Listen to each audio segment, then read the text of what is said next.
Vader here. Just when you thought Vader was gone, Vader's back. You thought Vader was gone, but Vader's back.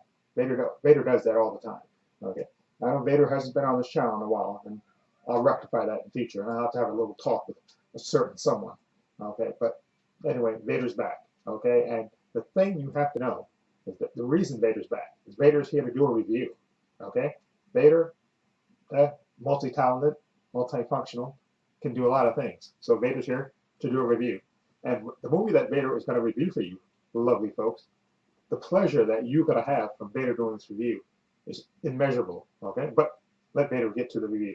This movie is Pacific Rim Uprising. This is a sequel to Pacific Rim, which came out a few years ago, and that guy that won an Oscar, I think this year, is he's producing this one. He directed the other one, but he's producing this one. Anyway, this one stars John Boyega, a good friend of mine, good personal friend.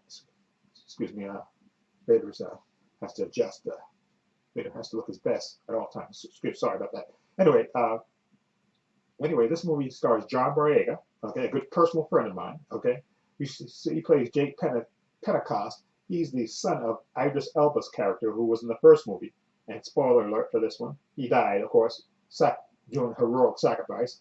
Okay, so John Boyega plays Jake Pentecost, the estranged son of Idris Elba's character. In this movie, you know, like I said, if you see the trailer, you know basically what the story is. His character is, he's kind of he was estranged from his father at the time. He kind of washed out of the Diego program, and he's on his own doing this illegal stuff. And basically, he gets caught, and he gets rescued from being arrested from his sister, the adopted sister that Idris Elba's character had in the first movie.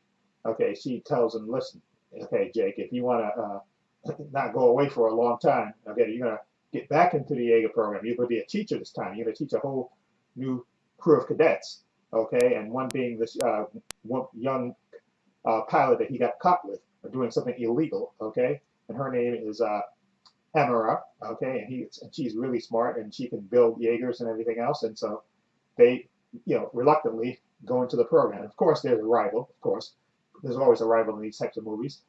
Scott Eastwood plays Nate Lambert, the chiseled chin, you know, wannabe, you know, and of course him and Jake have history, okay, kind of frenemies type of history, of course. And in this movie, of course, you have Charlie Day returning. Remember, he was the scientist that with the Caja, I think that's what we call those big monsters from the first movie. He's back, of course, and also Vern Gorman, who plays Dr. Herman Goldtap. You know, those two guys come back from that movie into this movie. And basically, this story is about these new pilots being trained, okay, just to, you know, because the war is over and seemingly they won, but of course, a new threat arises, and basically they have to stop this new threat, okay, with a bunch of young cadets. Now, what did Vader think of this movie? First of all, you know, Vader is the master of suspenseful dialogue, okay, and great dialogue. Search your feelings, Luke. Search your feelings, Luke. You know this to be true. You know, I do great dialogue. This movie has cringe-worthy dialogue. I mean, Vader felt secondhand embarrassment for these actors. The dialogue is absolutely horrendous in this movie. I mean, Jesus Christ, okay? You'd have thought so.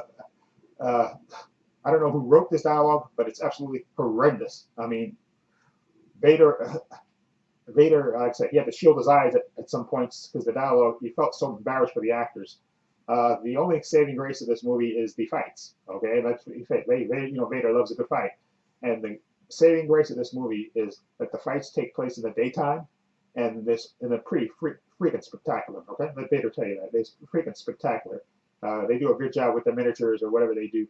You know how they do that special effect thing. You know, it's really well done. That as well, and that's the best part of the movie. The dialogue is cringeworthy. I mean, the dialogue is, and the story is kind of awful. Okay, that's just Vader. Be honest, Vader's not going to BS you. Okay, it's pretty awful. Okay, and I feel sorry for the actors, and I felt sorry for John Boyega, a personal friend of mine. It wasn't his fault. He didn't write the movie, so I mean, he just had to spout those ridiculous lines. Okay, and I mean, whew, the dialogue was horrendous to say the least. Okay, like I said, the action is good, the fights are good.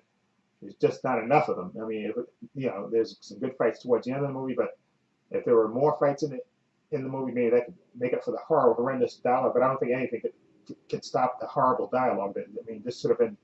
I don't know who wrote it, but that person needs to never write again. Okay, the dialogue is absolutely cringeworthy, and Vader really means that. It's cringeworthy, and just it kind of detracts from the movie. John Boyega, he's a very talented actor, and he can carry a movie. I just wish the dialogue was better in this movie, and he had a better story. Okay, and it's not his fault. I mean, the writers wrote what they wrote, and it's just horrendous. They have to play it out. Right? And then Charlie Day is there mostly, he's comic relief, but he does play a good part in this movie. Him and then Vern Gorman also is the fellow scientist. He's real good too as well. And Scott Eastwood, he does the best he could with the horrendous dialogue. And I like the young actors who played Amara, the young pilot trainee that John Boyega's character took under his wing. She wasn't obnoxious. I mean, she was, she did a really good job. You can tell she can act. It's just that, again, the dialogue in this movie is just horrendous. And the young cadets that are, you see several of them in the movie. They try to differentiate them a little bit, and give them some personality and stuff, and they're okay. But again, some of them spout some of this ridiculous, cringeworthy dialogue too, which doesn't help. Okay, and again, this movie is inferior to the original. The first Pacific Rim, it had some pretty outrageous dialogue in it too, but not like this, not the cringeworthy dialogue that they have in this movie. It's just woof, just woof. And they make some choices, dramatic choices in this movie, writing-wise, that to me made no sense. To kind of weaken the movie. Okay, and you know what I mean when you see it. They do some choices with certain characters that I thought really ruined the movie or spoiled the movie somewhat. If they went another way with a certain character, I think it would have improved the movie and plus exercised a horrible dialogue. But unfortunately, they didn't do that. So Vader, it is what it is, and Vader has to be honest. That's my motto is Vader doesn't lie. Okay, so Vader, well, and like I said, Vader's the king of dialogue. He knows a great line. Okay, search your feelings. You know this to be true. Okay, I can do it. I know good dialogue. Okay, but this one, woof, woof, and woof. Okay, so Vader has to be honest and give this movie.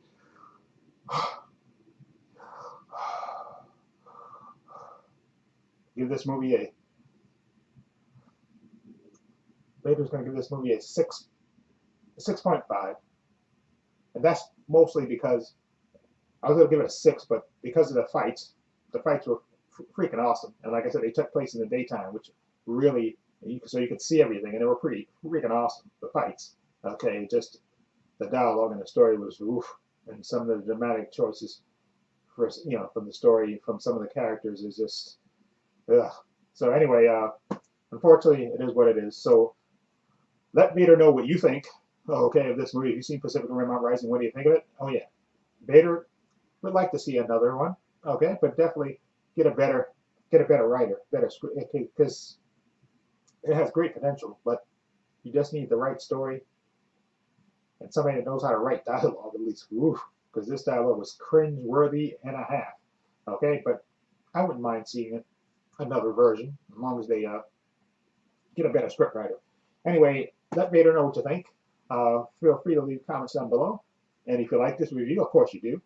I'm Vader, of course you would like it. Subscribe to Trey Pastor's channel. Okay, give the kid a sub. Okay, take care of him. Okay, Vader considers that a personal favor if you do that for him. Okay, and anyway, his social media is down in the description box as well. You can check that out. Also, he has another channel called Paul Reviews and Opinions. Check that channel out as well. And and I'm going to be doing more reviews in the future. Okay, because I'm Vader and I'm good at this.